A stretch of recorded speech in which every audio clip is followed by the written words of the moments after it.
Croeso and welcome to Beyond the Track podcast. My name is James C, coach, commentator, lecturer and endurance runner. And I am Jenny Long, GB distance runner.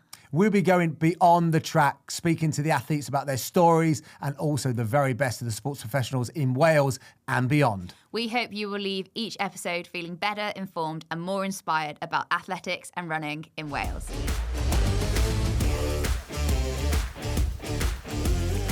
Hello and welcome back to another episode of Beyond the Track podcast. We have a really great episode coming up today covering all things women's running in the dark. It's a really exciting episode that covers this brand new campaign that's rolling out across Wales. But before we get into that, let's take a look back at the weekend's action. The IAU 24-Hour World Championships took place this weekend in France, with Jen Coleman being part of the Great Britain team, which won gold in the 24-Hour Championships. This race was also won by Sarah Webster, who set a remarkable new world record with a distance of 278.662 kilometres covered in the 24 hours. There was also the Afan Forest Half Marathon, which took place over the weekend. This was a half marathon, but also a 10K, with the 10K being won by Stephen Clappen in 49.54, whilst the first woman to finish was Hannah Baulch in 54.09. The half marathon was won by Matthew Shackleton, who crossed the line in 1 hour 22, whilst Anna Rawstone, she was 7th overall in an hour and 33 minutes. There was also the Great South Run that took place this weekend in Portsmouth. I have done this race in the past, and if you have a bad weather day, which it was, it is a horrific run and very windy on the way home. But Welsh international Beth Kisher had an outstanding race in her lead up to the Valencia Marathon later this year, finishing in third place in a time of 56.48, ahead of Verity Ockerton and Kate Estella Moses, who was the winner of the Cardiff 10K last year. The men's race was won by Mark Scott, and then Jake Smith was third in 47.53. The Trafford 10K also took place in Manchester this weekend after it was cancelled in March with a sinkhole in the road, and Rihanna Payton finished 7th in the women's race in a time of 34.41. Back on the cross country, we had the Gwent Leisure League taking place in Newport. It was Daniel Bodman that led the way, completing the 4.16 mile course in a time of 22.52, whilst the women's race was won by Carney Hinnelswood, who won in 26.53. There was also the Cardiff Taff Trail Half Marathon, which I somehow managed to get myself involved with this Sunday. But it was great to see so many people out on a horrendous weather day, with Tom Flintcroft winning in 1 hour 15, ahead of his clubmate Mark Price in 1 hour 19, whilst it was Emily Musgrave who finished 6th overall in a time of 1:28 to take the women's honours. So it was a great weekend of action, but now to the interview.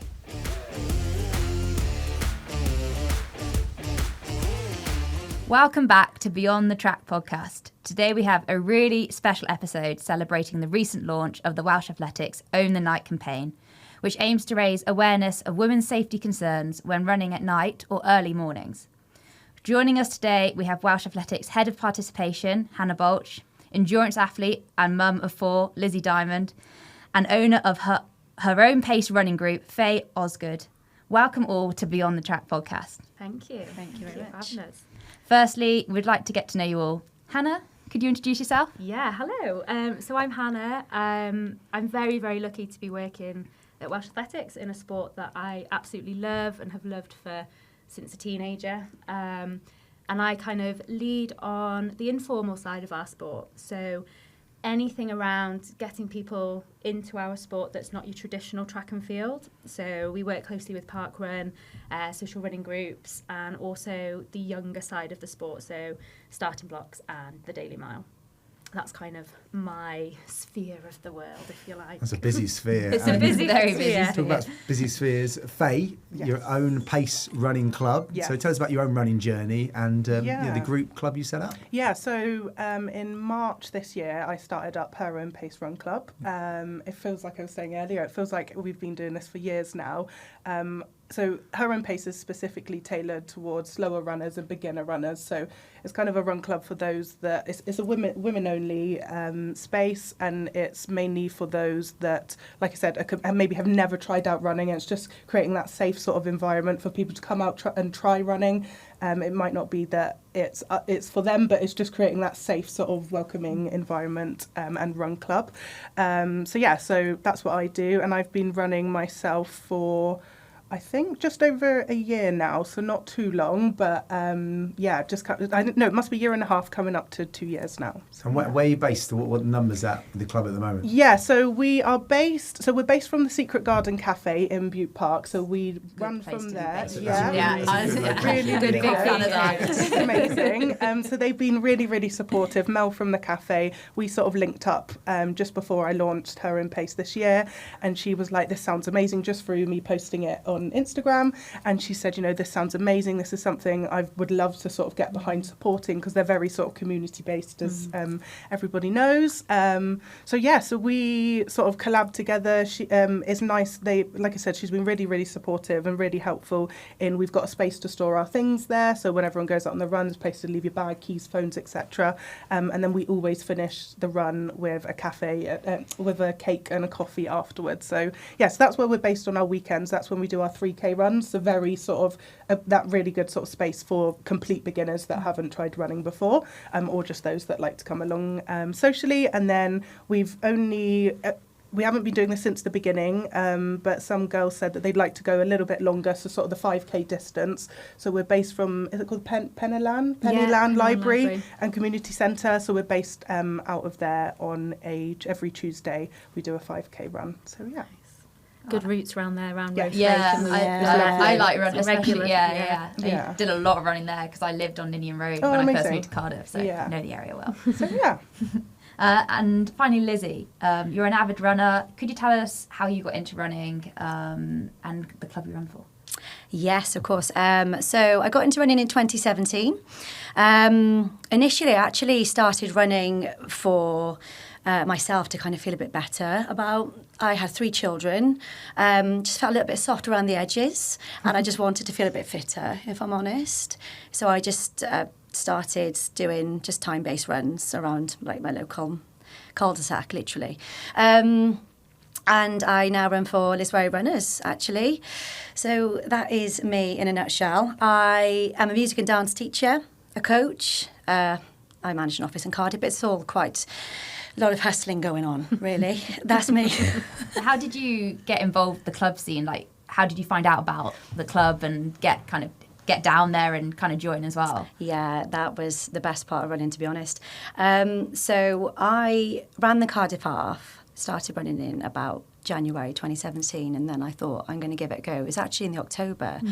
And so I was raising money for Velindre because my brother-in-law had been diagnosed with bowel cancer. So that was the reason I wanted to run, and I did. And it was really, really emotional. I was emotionally charged, hugely.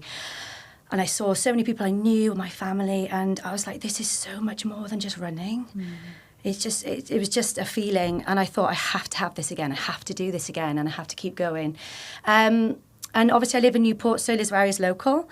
And I just went to one of their club runs, and they were so welcoming, and I learned so much about running thereafter, finding them. And you're still running around your cul-de-sac, as your neighbours will testify, but we might get on to that. So, So, Hannah, we would love to start the conversation with you today. You've been the lead role in this campaign. Why such a core focus on women's safety and running in the dark this year? Yeah, I mean, there's 4 women in the room today, and James, I'm sure, is very aware of it as well. I very rarely meet any women that run that haven't had some form of experience of unwanted attention, some, catcalling, anything like that when they're out running, particularly in the winter. I mean, I went for a long run on Sunday at about 1:30 in the afternoon and had 3 cars beeping at me in broad daylight, and it's it's really kind of prevalent at the moment. I think a lot of people are talking about it. We're very lucky in Wales. We've got loads of people running. So I think we're sort of 293,000 people, adults, running across Wales regularly, which is an amazing figure. And just within Welsh Athletics alone, we've got near enough a 50-50 membership split of male to female. So we know as an NGB that there are a lot of women running, and we should be doing something to support that space. So we've been passionate about it for a long time. We see every year, very sadly, reports come out in the media of a female being attacked or something happening on her way home, not whilst running, but something happening. And the way that the press kind of spin that then, and the way that the narrative comes out in the press is, women, you shouldn't go out running in the dark. It's not safe for you to go running in the dark. You shouldn't be doing that. So then what we see is all these brilliant women that have been running all year round, they start seeing that, and then they start feeling scared. They don't have the confidence to go out running anymore, and their activity levels decline. So we're really keen, this campaign is to not only raise awareness, because I think as women we know about the issues, but for me it's really important that we're educating as well, and we're starting the conversation, particularly with our male allies, our male friends, our peers, so that they can understand our perspective and understand how we feel when we're running, and what the mental checklist we talk about that you have to think about before you get out the door as a female. And I think quite often men have that privilege where they perhaps don't need to think about those things. So it's really important to us to be doing something in this space. And I think, we launched at the Senedd in an event a couple of weeks ago. And since then, it has just been absolutely crazy. We've had so many inquiries from people wanting to get involved in the campaign, which is amazing. But there's a lot of work to be done. And I think I'm really keen that it's not just a token campaign for the month of October. It's something that we continue to build on each year. And we've started having conversations with Welsh Government, with the Violence Against Women and Girls team and policy team in Welsh Government, so that we can really start to see how policy and operationally we can start to make some changes. So it's very exciting for me, for something that I'm so passionate about. But also I feel incredibly lucky that I've been able to try and lead some of this, and in honour of all the other women that I know and across Wales. So yeah, it's a very important campaign, and I think that's why we're doing it now. I think there's no better time really. Strike whilst the iron's hot. But yeah, you can tell by me talking that I'm very passionate about this, so you'll have to shut me up. And Lizzie, you were at the launch at the Senedd. Yeah. What do you think of the evening? And again, and how important is this as a campaign? Oh yeah, I think it's hugely important. It's just so prevalent, and it's difficult because a lot of people did raise this at the Senedd, and they said, there's only so much women can do about what they said was a man problem. And although obviously it's not all men, it's a minority, but a lot of the times the minority ruins it for the majority, right? So yeah, the event was really, really good to hear a lot of voices, to hear a lot of other people's opinions, and just how to manage this as best we can moving forward. I think there seems to be a lot of, there was a really good question asked at the Senedd by a young gentleman that was in attendance. And he kind of said, well, what can we do as men? What can we do to support? And that's something that we're really keen to start addressing. And some of the plans we've got to work with Welsh Government and a campaign called Sound are around that education piece, particularly with young men. And I think it's, we've got to be hitting that conversation as well, haven't we? Because we all know it's a much wider societal problem. We're not going to solve that on our own. There's a lot of work that needs to be done. But I think, like Liz said, it's so good to just have that conversation started and to hear different opinions and different viewpoints. As a coach, I think it's really good to hear that, because I host an open track night and have lots of juniors and junior females running, and actually sometimes it's the team sport players on the infield that are very young, high school, secondary school children, and they don't realise what they're shouting, or the kind of it's the education part starting in schools, just to get them to almost, what they're saying, and that, what they're portraying themselves at, and obviously, and how it's making others feel. I think that education part, that's a massive, really important element to have. Hugely, yeah. And I guess a question for all of you really is, what kind of motivated you to get involved in this campaign? Why did you all want to get involved? Yeah, I mean, so I've had my own sort of personal experiences with catcalling, like you say, just unwanted sort of beeps, horns, racial comments. I've had the lot of it, and I think from that, I've sort of, from that and sort of other sort of personal experiences, that's why I wanted to create Her Own Pace, to have that sort of safe environment. And we always sort of, after we've had our run, or even whilst we're running, we always sort of have conversations about different things. And again, it's all about creating that safe space so women can just chat. And sometimes it's nice just to have those spaces where you are understood. And sadly, the reality is that 9 times out of 10, there is pretty much all women that are at the run club that will go, oh my gosh, I've had the exact same thing. So yeah, it's I think that's what sort of drove me when it was kind of, I think as it's getting darker anyway, just with like sort of the timings of things, it was good sort of timing. And I attended the event as well with a couple of the other leaders from my run club, which was really, really good. And it's just sort of, like you say, it starts with sort of educating, but it's so hard because we're all sort of here and ready to sort of make these changes, but it's obviously everybody else, and it's how we get that out there is the hardest thing to tackle. So yeah, I think that's what sort of motivated me, was sort of personal experiences, but also from talking to all the other women at the run club that will share some sort of horrible experiences. And obviously I'm always there to sort of listen and sort of just give them sort of advice and bits and bobs, but I do feel that sort of, I wonder what else I can do. So definitely with coming to the event, there was a few different like pointers and tips that I've definitely taken away that I can then sort of, I think as I am the sort of leader and owner of the run club, I kind of feel that, you know, sort of, I know it's not all on my shoulders, but that slight responsibility of how I can educate them to go forward about things. So it was definitely really sort of eye-opening on just different bits and bobs, and them going home and having these conversations with housemates or people that they live with, family members. So yeah, it's really, really interesting and definitely needed. And I guess it's like breaking down those barriers that are there as well. We always say, like, what are the barriers in our sport? And this is obviously a really big one. I think it's that, like you say, that education is touching on that, it's making people aware of it, understanding things that can help to break down those barriers. Yeah, and I think when you're on your own and you get sort of, say, let's take catcalling for example. When you're on, you get catcalled. Some people react differently, but I think generally women sort of freeze and you just kind of ignore it and just sort of carry on in your tracks.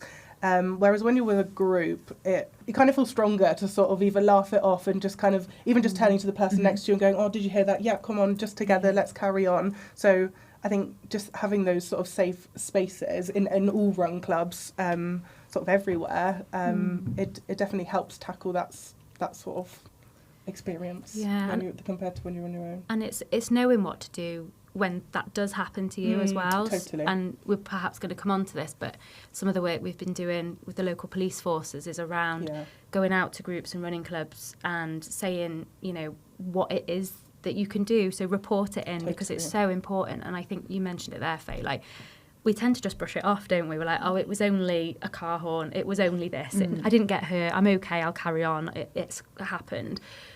But actually, if things are starting to make you feel uncomfortable, then report it in. And there's lots of different ways you can do that, because it starts to build that picture for the local police forces of what's happening in which areas so that they can start addressing things. If we're not reporting stuff in, the police can't help because they don't know what's happening.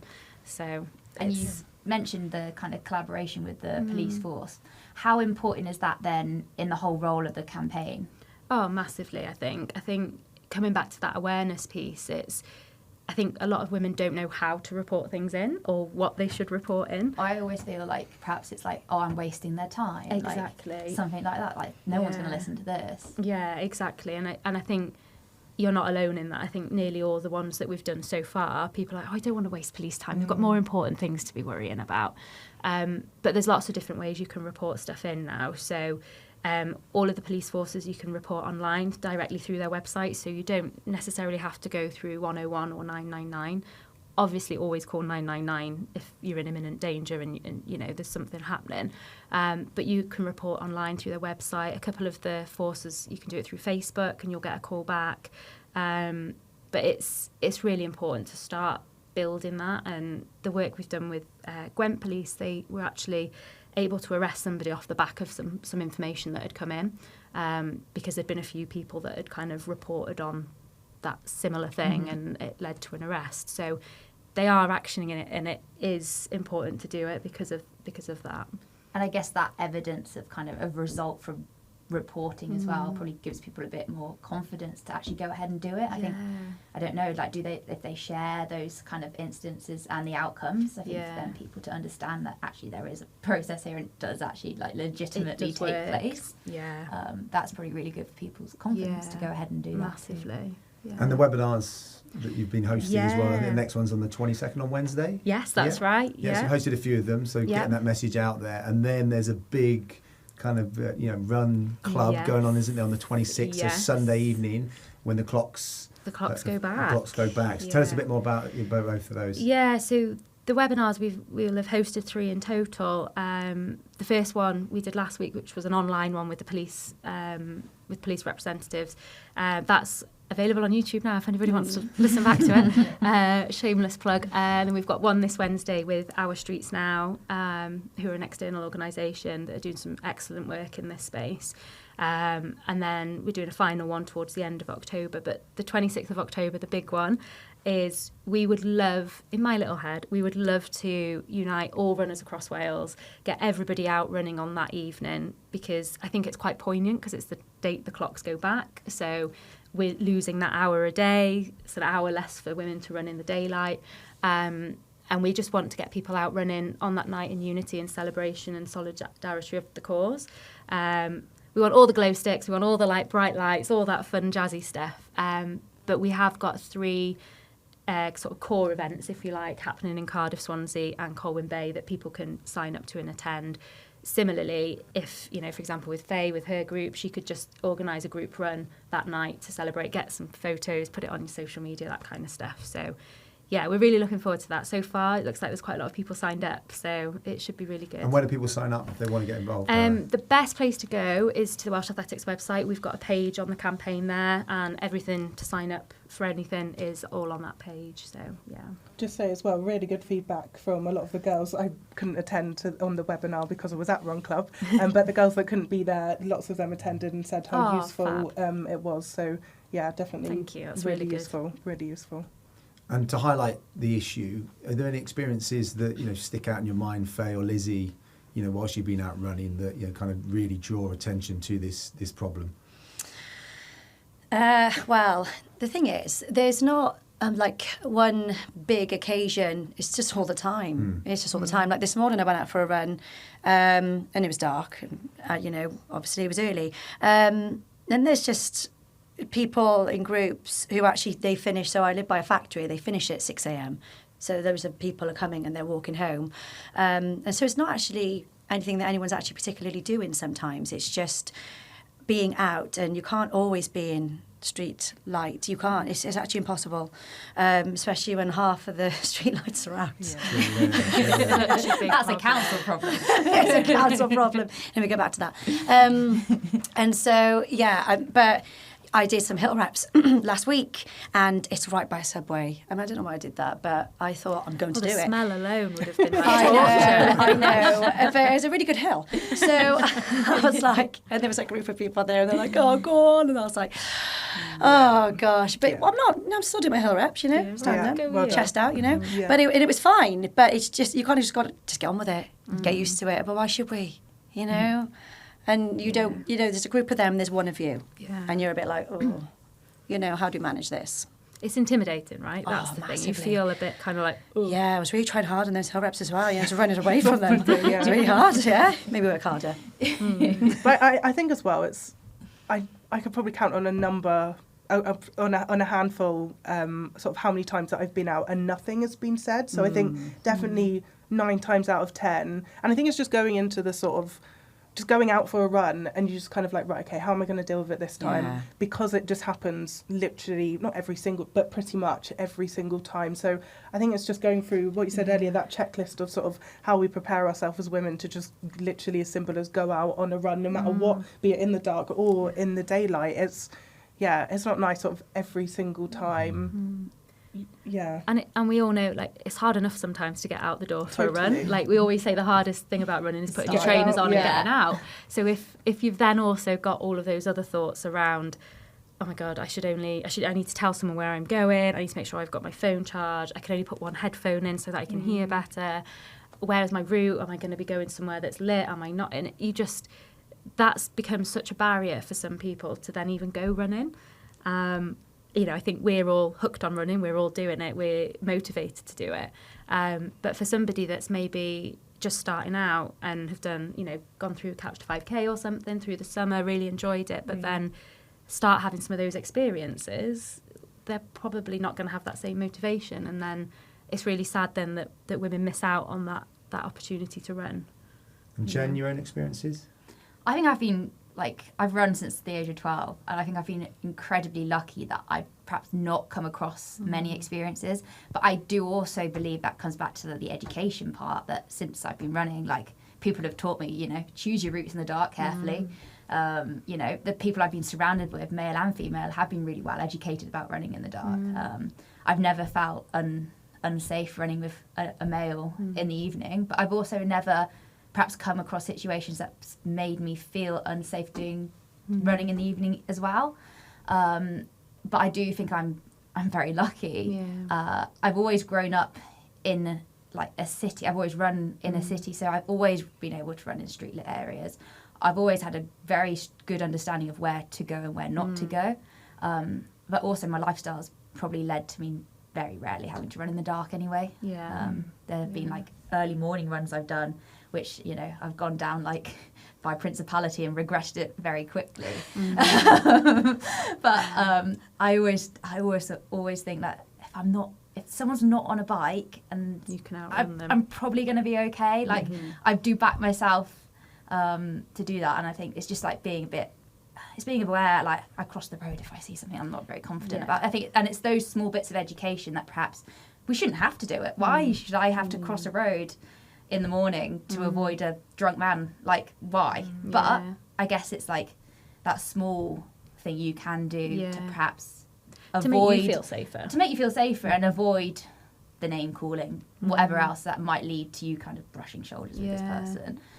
But I think it does really go back to that education point, and that being in a running group as well, I think that really taught me a lot growing up. We'd go out on a Thursday night in the dark and run up a hill, and you would have other strange people milling around, but because I kind of learned how to deal with those situations in a group of people, then when I'm not now in that group of people, I kind of know how to handle them a bit better.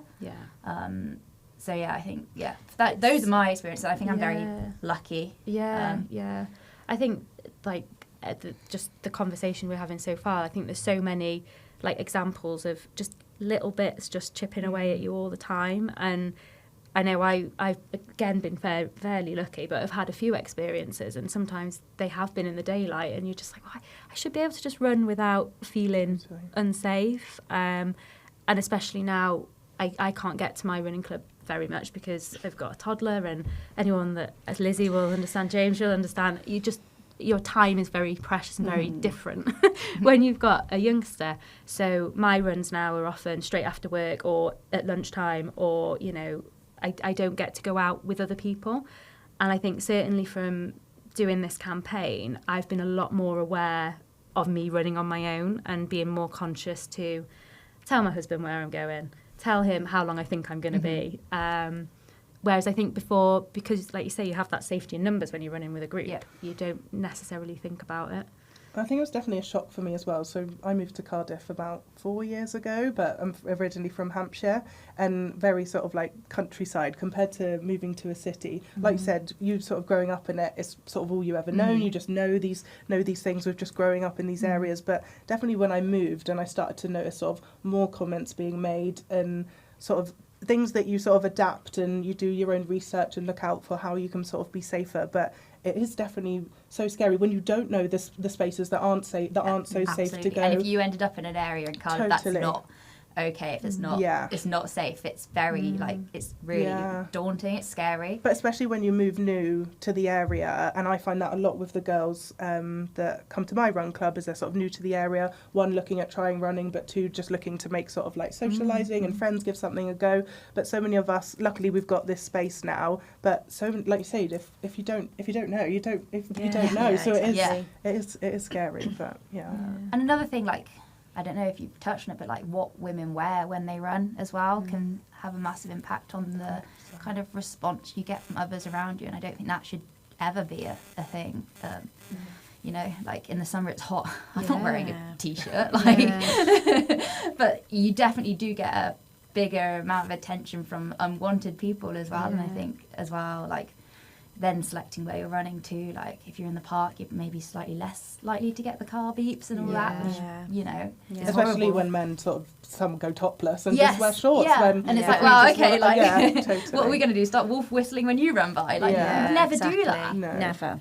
No, it's just unfair, isn't it? I think, and that is a prime example of it's a wider societal thing, right? Isn't it? Yeah. And we're not going to be able to change that. But I think what we can start doing is getting our male companions, people that run with us, to support us and call that out and sort of say, you know, It's like, all right, mate, that's what not you're okay. doing, that's not okay.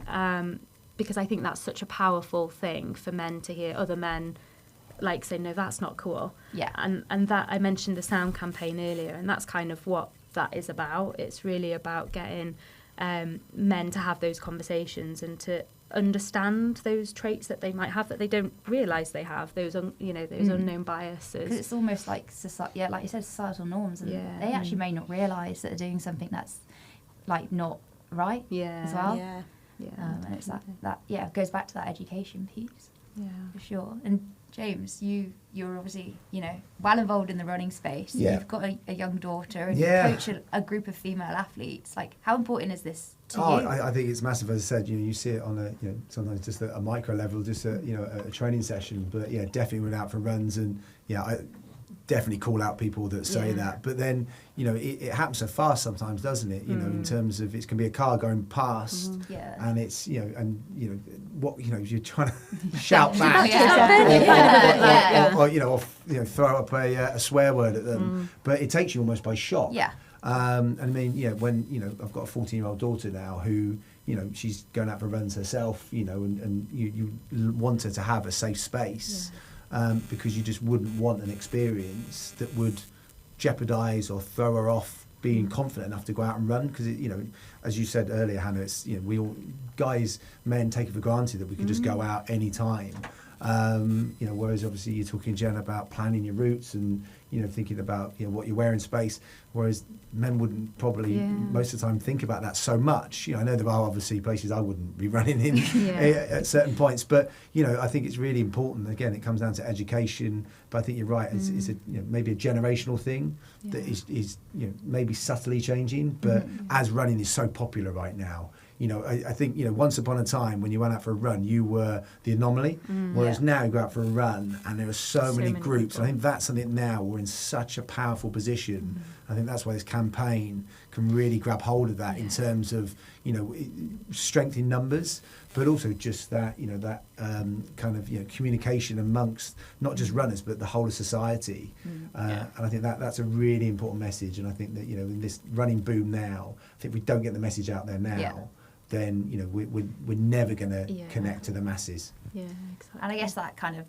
group running, kind of the rise in that, has probably had positive impacts on safety around running. Have you seen that, or do you think there's obviously still a long way to go, but like the jump we've had in the last few years? We can't keep up with the number of social running groups that are growing across Wales. View Park was flooded it's yesterday fantastic with running groups. Like, it was amazing to see. It's so good, and we would love to be able to say we know who they all are and we interact with them all, but it's just growing exponentially. It's amazing. But I think that's only a really good thing, because it means that there's, Faye sort of described that community feel she's created with her group, and that's so important. And a lot of these groups have that really good social side. And a lot of our running clubs do as well. Like Liswary, for example, have lots of social opportunities, and there's you feel like a family. And I think that's so important in this space. I think there's the other side of it that we have to kind of be aware of as well, that these running groups know that as an NGB we're here to support. So should anything happen, we can support with safeguarding. We can, we've got information on our websites about that. So if they're ever in a difficult position where they're like, oh gosh, this has happened in our group, or this has happened, what do we do? we can offer that advice, and I think it's important to mention that here, because sometimes I think groups can feel like they're on their own because they don't know where to turn to in the worst case scenario. Hopefully they won't need us, but we've got that information and support available. But yeah, I think there's so many opportunities now for people to get running. It's amazing. It's just making sure that everybody feels safe to do it and everybody's supported, I guess. And Faye, with your running group, are there messages that you send out in terms of, kind of key things, to make sure that the group and individuals are safe? Yeah, 100%. So only recently, actually, we've just got some Run Club T-shirts designed. So I know there's a lot of women that prefer the sort of darker colour as they're a bit more flattering, but I was very cautious to not sort of make them the sort of dark sort of colours. So we've just got some T-shirts designed in sort of a lilac light colour, which definitely helps on our evening runs. We do, if there's girls, someone asked me this question the other day actually, about sort of safety and making sure everyone gets there, and that's the biggest thing going into the darker evenings. As much as Run Club is a safe space and a safe area, I've always got that worry, I probably shouldn't, but I automatically have that worry of those getting to and from Run Club, so after we say goodbye, getting home okay. So if there's any in particular that I know that are sort of going home, maybe by bus or walking, I'll always say just pop a message in the chat when you get home, but then it is hard to keep tabs of everyone and if I've heard from everyone or not. But just a general, they know that they can use that chat as that sort of safe space to just let everybody know got home okay. Different sort of bits and bobs as the evening started to get a lot darker. I just put out sort of general messages of wearing brighter coloured clothes, lights, sort of running together. So even in our run clubs, we'll say to the girls to sort of stick. It's hard to sort of manage, especially when the groups get quite big, but we usually say to sort of stick with at least one other person in the group. I've got my running leaders as well, which is super, super helpful. So we've got 5 volunteers and leaders, and we usually have one of us at the beginning, one of us at the start and one of us at the end, so I can sort of see the last one and know that everybody's sort of safe and together. I always as well say if anyone needs to dip off at any point or some on the route will sort of head home towards the end, I always say just let me know. So it is hard, especially if it's just me that's doing the run and I haven't got the support from the leaders on those runs, or they're doing them on their own. It is hard to keep tabs of everyone, especially when the numbers do get quite big. But I think just sort of educating and making them aware of the small bits and bobs that we can do definitely sort of helps just keep everyone safer. We have also recently, following on actually from attending the event, we've sort of launched a Light Up the Night evening. So every Tuesday now on our 5k runs, I bought a load of glow sticks, head torches. I bought a speaker as well. So that just is really, really good. It's attracted more people, and I've had so many people actually reach out and message me and say, hey, I'm not part of the run club, but I'm looking for somewhere safe to run just so I can be part of, just run with other people. Can I come along? And absolutely. So yeah, I think just advertising it in a fun sort of way to keep safe, I think definitely helps sort of take that pressure, but then we also need to not lose why we're doing that and the importance and the reality of why we have to make these sort of safer sort of environments. But yeah, definitely having everyone sort of with some form of light up glow stick or sort of wristband, and I've got some high vis what do they call them? The snap-on sort of wristbands. Yeah, and then also as well, sadly, with our runs, I think we're going to actually have to start changing our route, because we usually run on the inside of the park, around the sort of footpaths area, but because there is literally no lighting, we've also got the safety of obviously just us being in the park, but also the bit off, but with the roots and things, we can't see when the roots from the trees come up, it's a trip hazard and things. So we're definitely gonna, I think, have to start changing, going around the outside where it is lit up. So lots of sort of, I think, because we only started this in March as well, was a learning with different bits as we go along the way, and the help of things like this campaign to sort of educate ourselves, and for me to educate myself of different bits we can be doing between now and when we are going into the darker evenings and mornings. And Lizzie, what's your kind of tips, and what would you like to see change as well, potentially in the running community to support women and girls running? So this is my thing about this campaign, is that it's actually a lot of the runners, maybe some who are being made more aware, but it's the running community that are actually the most aware. So for me, having 4 children, I think it's so important that we get the message out to the people outside of the running groups as well. So that's why I'd like to see change. I just think so many more people just need to, it just begins at home. That's where it begins. And so how we get that message to them, I don't know, but I know that in my family, I'm the only runner. So I know if I spread the word in my family, they then spread the word amongst their colleagues and their friends. And then that's how that word is spread. So, yeah, that's what I would like to see change. Tips, I mean, where do we start? There's so many. So many. So, I mean, the normal things like wearing the bright colours and the torches and the headlamps and the headphones, or even those what are they called? Shocks. That's the one. Bone conducting ones. So you can still hear everything around you. Just be aware. And I actually think, the biggest tip that I have, if anything were to happen, don't be afraid to fight back. Just don't be afraid to fight back. I'm sorry, is that just me? No, I would. But yeah, because we deserve to. Yeah. It's our right to. So, yeah.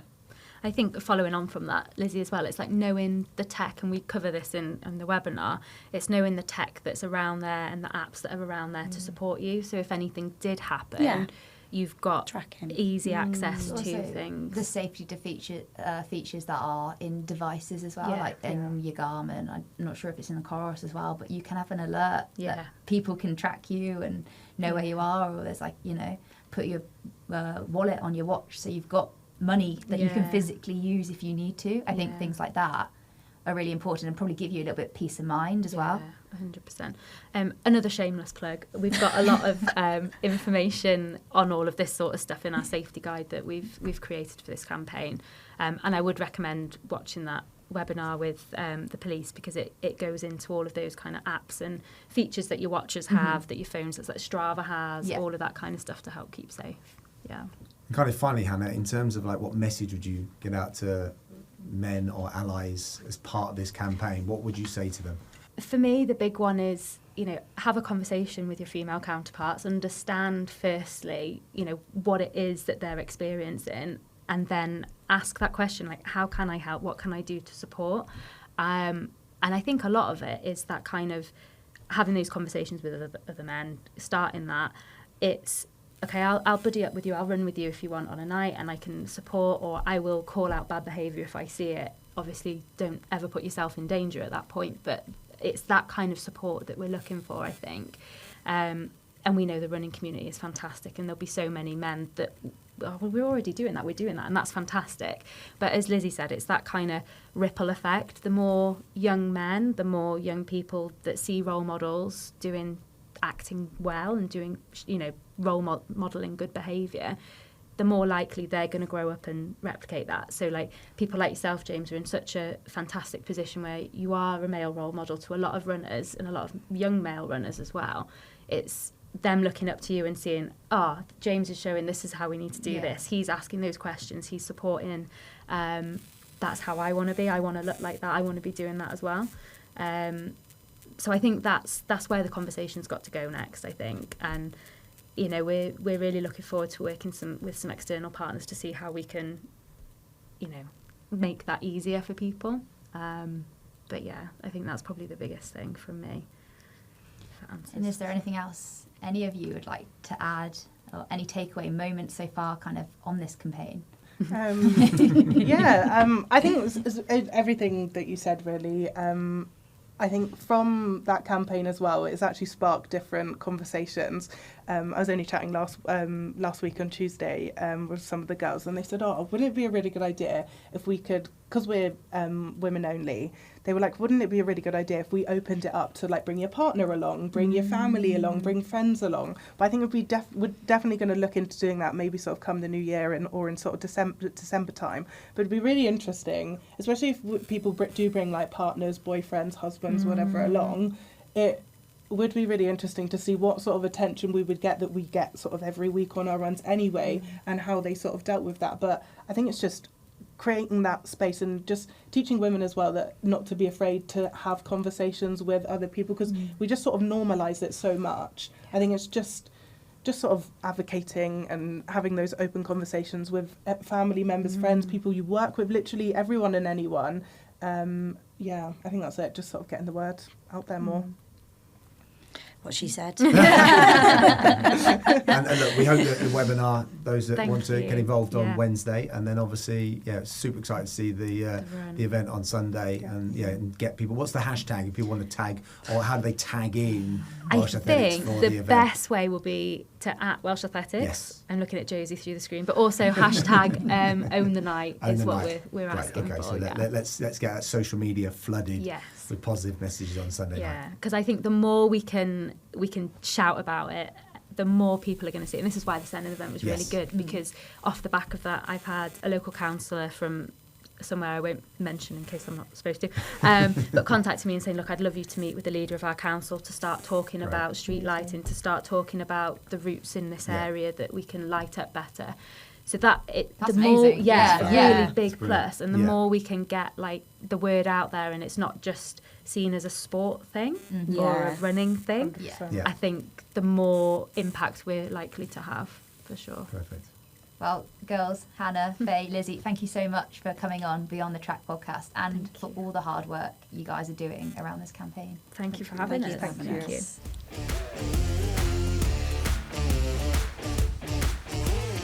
What an amazing episode with 3 incredible women working so hard to bring this campaign to life and make women's running so much safer and people so much more well-educated about running in the dark.